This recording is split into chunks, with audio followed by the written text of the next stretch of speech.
Hello મિત્ર, તો સ્વાગત છે ફરીથી તમારી મારી આ યુટ્યુબ ચેનલમાં. તો આજ છે મારા 90 દિનનો ત્રીજો દિવસ. તો આજ અમે આવ્યા છે વનમાં.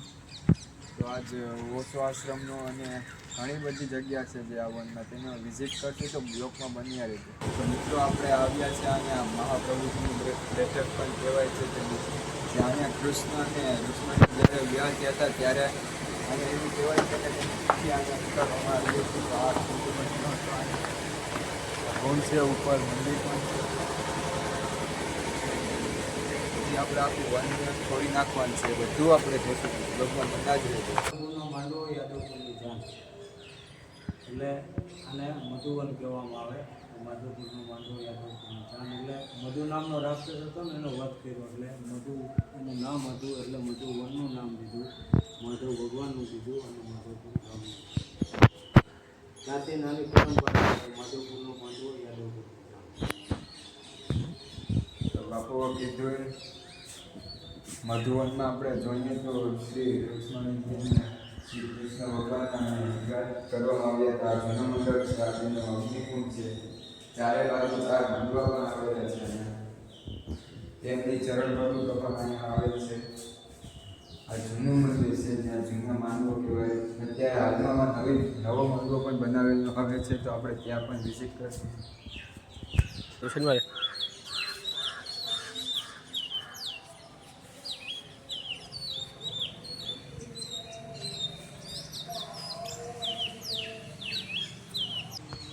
તો જેમ બાપુએ કીધું એમ કે માધવપુરનો માંડવો ને યાદવકુળની જાન તેને હિસ્ટ્રી કહી દીધી હતી આની.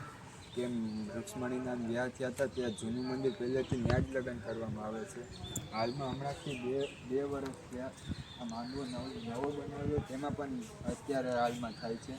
તો હમણાં 6 એપ્રિલે મેળો પણ છે માધવપુરમાં. તે હાલમાં ત્યારે તે જ સમય હતો જ્યારે રુક્ષ્મણી અને શ્રી કૃષ્ણના વિવાહ થયા હતા. આ જગ્યા દર વર્ષે આટલી ગર્દીથી ભરેલી હોય છે. અત્યારે અહીંયા શાંત માહોલ હોય છે. જ્યારે 6 એપ્રિલ આવે ત્યારે જોરદારથી અહીંયા ઉત્સવ ઉજવવામાં આવે છે. આ માંડવમાં રુક્ષ્મણી અને કૃષ્ણ 7 ફેરા ફરે છે અને અહીંથી તે લગ્નના સંબંધમાં જોડાય છે. તો હજી આપણે બીજી જગ્યા પર જશું, આખું વન આજ ફરવાનું છે આપણે. તો ભેગા રહેજો બ્લોકમાં. ચાલો આપણે જઈએ. તો આપણે રુક્ષ્મણીના કૃષ્ણના વિવાહના સ્થળ જોયા બાદ આપણે જઈએ છીએ નીલકંઠ મહાદેવના રસ્તે. નીલકંઠ મહાદેવનું મંદિર પણ અહીંયા છે. ત્યાં અંદર હાલમાં એક ગુફા આવેલ છે, તે બહુ રહસ્યભરી ગુફા છે. તો આપણે ત્યાં જઈએ ને જોઈએ શું છે શું નહીં ત્યાં. તો ભેગા રહેજો બ્લોગમાં.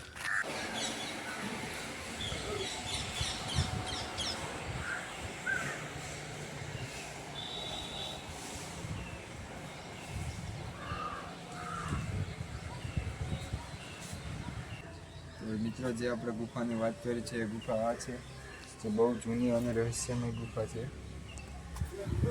એ ગુફાનું ખૂબ જાદુ રહસ્ય છે. એ તો તમને એબડી દેખાયતી લાગે, બાકી અંદર જાતી જ જાય છે તે ગુફા. તે બહુ રહસ્યમય ગુફા છે. તો આ જોયા પછી આપણે ચાલો હજી ઓશો આશ્રમ અને બધું વિઝિટ કરશું. તો આપણે જોઈ લીધું નીલકંઠ. તો હવે આપણે જશું આગળ જોવાલાયક સ્થળ છે જ્યાં ફોટોગ્રાફી પણ સારી આવે છે. ત્યાં જઈને આપણે વિઝિટ કરીએ. બાજુ હજી છે જોવાનું બનવા. તો ભેગા રહેજો બ્લોગમાં, સાથે રહેજો. તો મિત્રો, આપણે આવી ગયા છે આ ગોકુલ તરીકે ઓળખાય છે. બહાર બોર્ડ હતો હરિદ્વારનો. આ સુંદર લોકેશન છે. અહીંયા બધા લોકો ફરવા આવે છે. તમે જોઈ શકો છો ઉપરનું બધું મંદિરો છે ઊંચા જોવાલાયક સ્થળ છે. અહીંથી જવાય છે ઉપર. અત્યારે આગળ બંધ છે એટલે આપણે જશું નહીં. અત્યારે જોવા જેવું બધું છે. તમે વિઝિટ કરી જાઓ એકવાર માધવપુરના વનનું. અને માધવપુર ચોપાટીનો વિડીયો પણ આપણે આગલા બ્લોગમાં નાખી જ દીધો છે, તો જોડે રહેજો.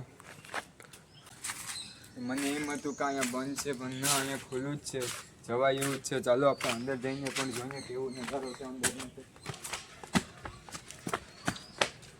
આ પુલ છે, મસ્ત લોકેશન છે. અંદર પણ જોવા જેવું ઘણો નજારો છે.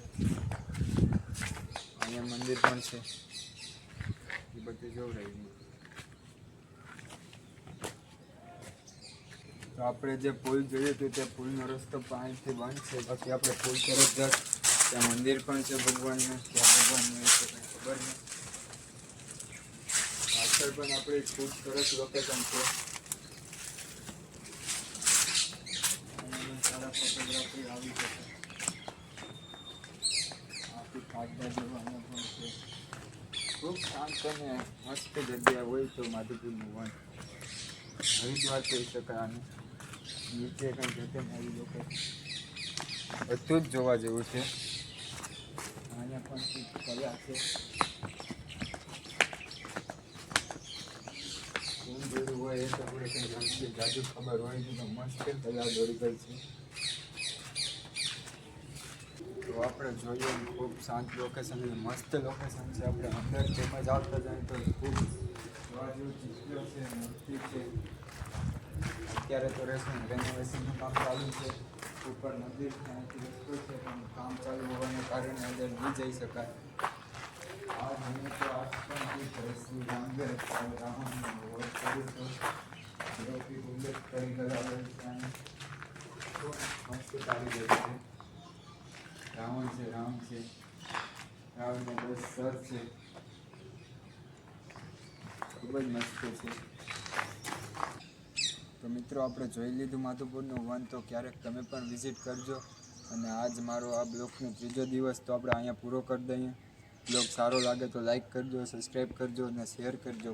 જે મારા બ્લોગમાં તમને કોઈ પણ જાતની ખામી બતાવવા દેખાડા તો તમે મને કોમેન્ટ કરી શકો છો કે આ ભાઈ તારી ખામી છે તો સુધાર તારી ખામી. હું પૂરો પ્રયત્ન કરીશ એ ખામી સુધારવાનો. તો સપોર્ટ બનાવી રાખજો અને મળીએ આપણે ચોથા દિવસના બ્લોગમાં.